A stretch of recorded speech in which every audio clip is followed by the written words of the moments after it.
ಶ್ರೀರಾಮಕೃಷ್ಣ ವಚನವೇದ ವಿದ್ಯಾಸಾಗರನೊಡನೆ ಭೇಟಿ ಎಂಬ 3ನೇ ಅಧ್ಯಾಯದ ಮುಂದುವರೆದ ಭಾಗ. ಶ್ರೀರಾಮಕೃಷ್ಣರು. ಒಬ್ಬನಿಗೆ 2 ಮಕ್ಕಳಿದ್ದರು. ಆ 2 ಮಕ್ಕಳಿಗೂ ಬ್ರಹ್ಮವಿದ್ಯೆ ಕಲಿಸಬೇಕೆಂದು ತಂದೆ ಅವರನ್ನು ಒಬ್ಬ ಗುರುವಿನ ಹತ್ತಿರಕ್ಕೆ ಕಳುಹಿಸಿದ. ಕೆಲವು ವರ್ಷಗಳ ನಂತರ ಅವರಿಬ್ಬರೂ ಗುರುಗೃಹದಿಂದ ಹಿಂದಿರುಗಿ ಬಂದು ತಂದೆಗೆ ಪ್ರಣಾಮ ಮಾಡಿದರು. ತಂದೆಗೆ ಕುತೂಹಲ ಉಂಟಾಯಿತು.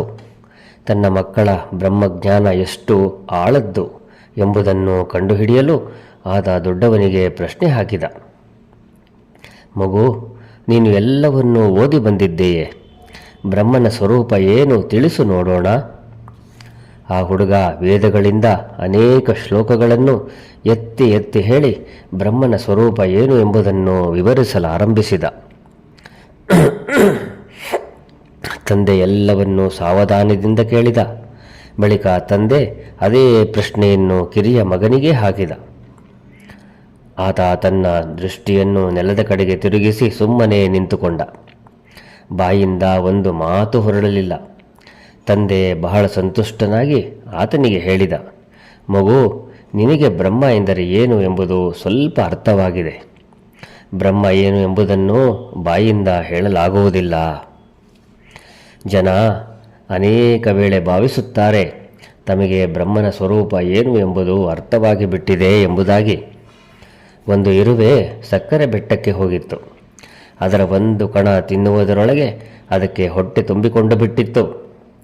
ಇನ್ನೊಂದು ಕಣವನ್ನು ಬಾಯಲ್ಲಿ ಕಚ್ಚಿಕೊಂಡು ತನ್ನ ಗೂಡಿಗೆ ಹೊರಟಿತ್ತು. ಹೋಗುತ್ತಾ ಇರುವಾಗ ಭಾವಿಸುತ್ತಿದೆ, ಮುಂದಿನ ಸಲ ಬಂದಾಗ ಈ ಬೆಟ್ಟವನ್ನೇ ಹೊತ್ತುಕೊಂಡು ಹೋಗುತ್ತೇನೆ. ಸಾಮಾನ್ಯರು ಹೀಗೆ ಭಾವಿಸುತ್ತಾರೆ. ಅವರಿಗೆ ಗೊತ್ತಿಲ್ಲ ಬ್ರಹ್ಮ ವಾಗ್ಮನಾತೀತ ಎಂಬುದು. ಮನುಷ್ಯ ಎಷ್ಟೇ ದೊಡ್ಡವನಾಗಿದ್ದರೂ ಭಗವಂತನ ವಿಷಯವಾಗಿ ಏನು ತಾನೇ ಅರಿತುಕೊಳ್ಳಬಲ್ಲರೋ? ಶುಕದೇವಾದಿಗಳು ಬಹುಶಃ ದೊಡ್ಡ ಇರುವೆ ಸಕ್ಕರೆಯ 8-10 ಕಣ ಕಚ್ಚಿಕೊಂಡು ಹೋಗುವಷ್ಟು ಶಕ್ತರಾಗಿದ್ದರು.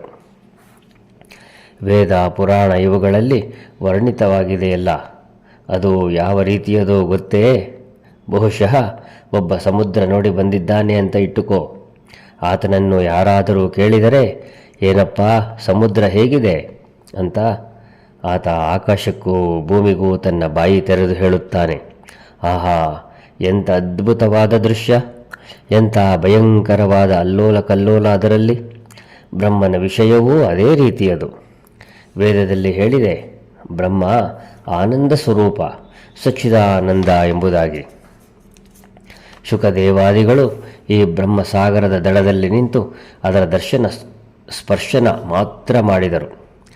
ಕೆಲವರು ಹೇಳುತ್ತಾರೆ, ಅವರು ಈ ಸಾಗರಕ್ಕೆ ಇಳಿಯಲೇ ಇಲ್ಲ ಎಂಬುದಾಗಿ.